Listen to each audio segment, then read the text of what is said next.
On this episode of Game Shack, I take a look at this year's crop of brand new pinball games from Merchant Ambassador Electronics. I'm going to tell you all about the brand new games Street Fighter, Minecraft. I'm going to tell you all about their brand new pinball collector series.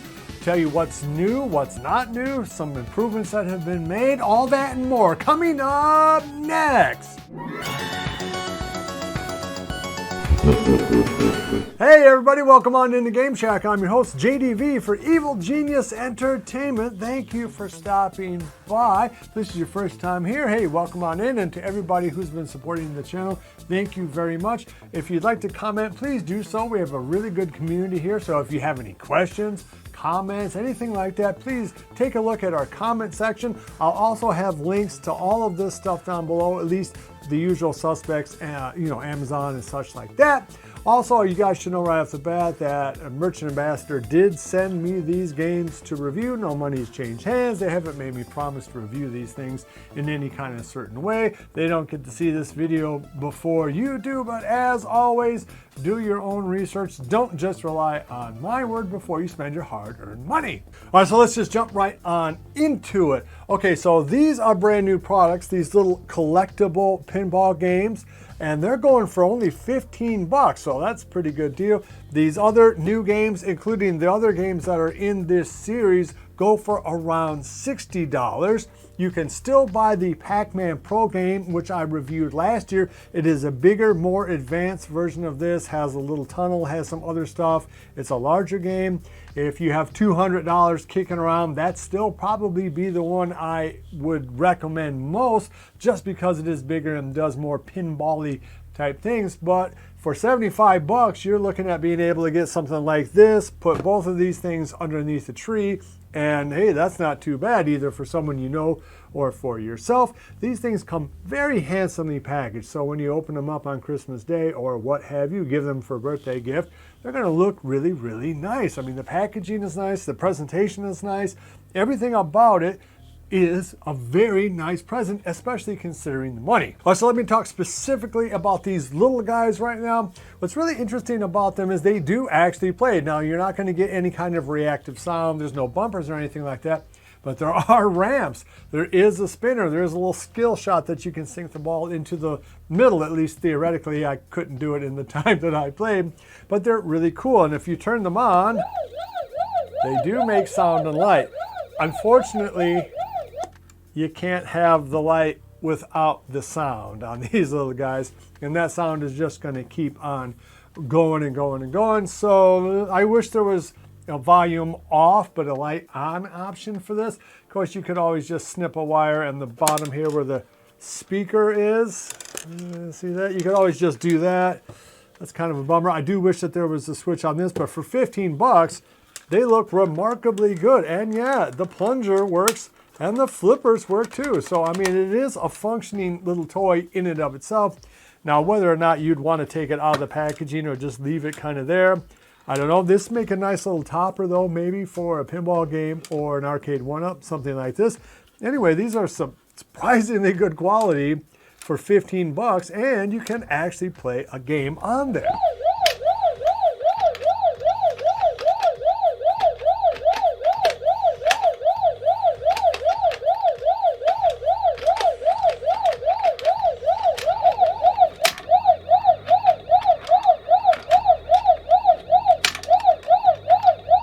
Of their arcade pinball lineup, what we're getting this year is a new Street Fighter skin and a brand new design entirely for the Minecraft game. Now, for the Street Fighter pinball, you're going to have to put the stickers on yourself. This is kind of a carryover from earlier designs where you had to put on a lot of stickers. You can see here that putting the stickers on actually wasn't that bad. I just sat down, I don't know, I think I got them all in like 10 minutes, and I was videotaping it. So not too bad at all, and it makes for a very handsome looking thing. Now, just like the older models that you can get of this basic design, this is a Tomy design essentially. So this is a tried and true like 45, 50-year-old design, updated of course with LED music and sound effects when you get the Street Fighter game.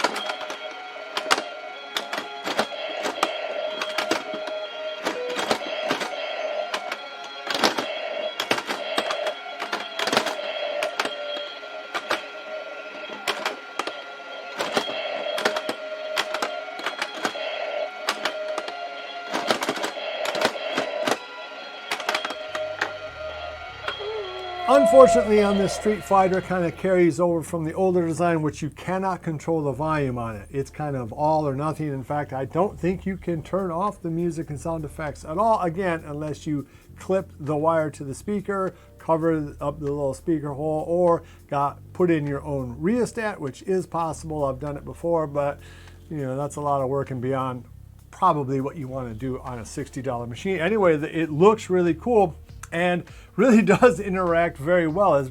It's very fun to play because you have all the punching sounds and all the things that you associate with Street Fighter do get triggered on this game. So that is very cool. It's just going to be a louder game. Now you contrast that with the Minecraft, which is a new design. For one thing, you can see hopefully the blockiness of this game. So this is not just a new skin, it's not just new stickers and playfield, but you're actually getting that 3D kind of blockiness for Minecraft, which is really sweet. Also different now is that the on-off button is here and is much more obvious. And on the other side, you have it to start the game. So that's a little slicker than just these little buttons up front. But most important of all in this new Minecraft game is there's a volume control over here on the right upper side.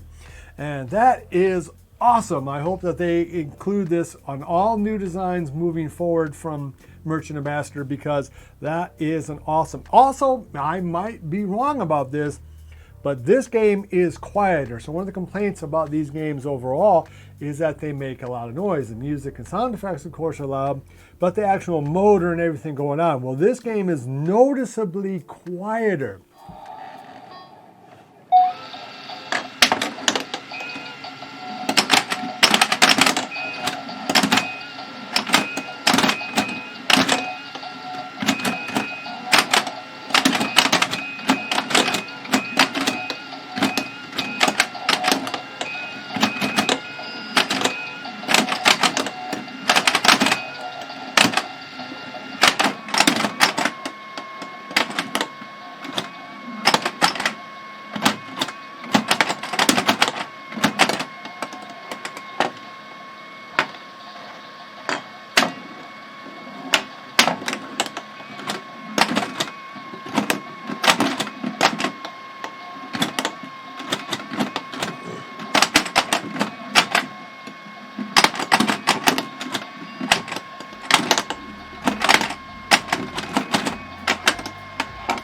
In terms of their functionality, all of these in the $60 range that you're going to see online, they play exactly the same. You have a nice control there with the pinball launcher.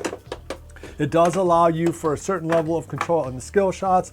All of the mechanics are silky smooth. Now, it's not going to be like a Stern where you hit a button and then there's some kind of mechanism that triggers it. It's just, this is all just kind of what you want to do, but it is very smooth, gives you a lot of control, and for tabletop pinball is absolutely appropriate.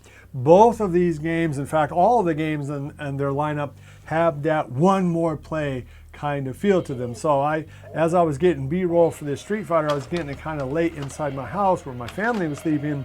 I kept on wanting to get more. Even though I had plenty of footage, I kept wanting to play it because I'm like, oh, let me get in there and get one more score. So that is one thing that you should know, is that these do have real bumpers and kickers. And that is the one thing that really makes them better than all of the other tabletop pinball games that you're going to be able to get, is that they have real pinball mechanics. And that is awesome. And sometimes you get some really crazy action going in there in terms of how the bumpers work. And they actually bounce off these rubber bands really shockingly well. Actually, I had some where it was going bum, bum, bum, bum, bum, really good.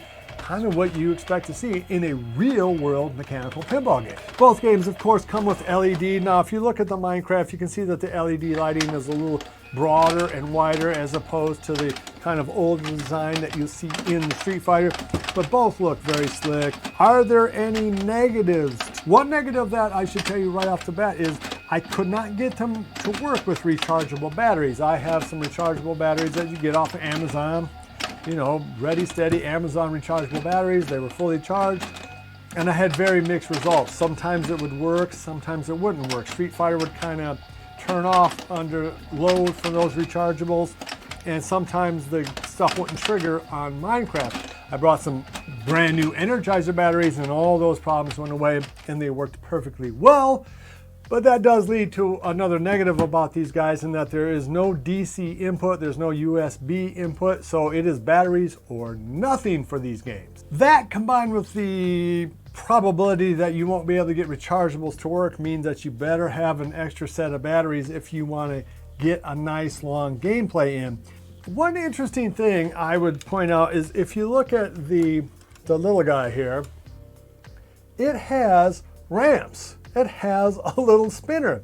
Now, none of those trigger anything, but I do wish that they had changed up the playfield design a little bit, at least for the Minecraft, because it is clearly an all new kind of body, you know, with the blockiness, everything. The playfield on both of these is very symmetrical, so there's not like a skill shot that you can hit on one side or other. If you are a collector of these things and you want to have slightly different play value, you're not going to get that. All the play value is the same. It's not necessarily negative per se, but just for me who has owned these things for a while and always wanted to have just a little bit more pinball sugar in there, I do wish that there was a spinner or a ramp or something like that. Now they would have to change the design to have a ramp. I do think they could get a little spinner in there. One other thing to note, just like on the older designs, you can reset the high score, but there's a little button there. Can you see that? Well, you put a little toothpick or something in there and you can reset the high score. And the high score does save. It'll save when you turn the game off, and it'll save even if you take the batteries out. Okay, so that's going to wrap up my review of the brand new Pinball Collector series and the Pinball Arcade from Merchant Ambassador. Both are very good bargains for the price. I have played the heck out of mine over the years. Again, I bought this way back when with my own money, and they've only gotten better over time. You're going to get some real good pinball action out of it. Now, don't expect a $6,000 Stern level of pinball action, but it's surprisingly pinball-y once you get into it. All right, if you have any questions or anything like that, please write down below and I will try to answer it just as fast as I can. Hope you're having a good holiday season, and until next time, I'll see you guys in the Game Shack. Be sure to visit evilgeniusentertainment.com for exclusive content, swag, casting call news, and much, much more.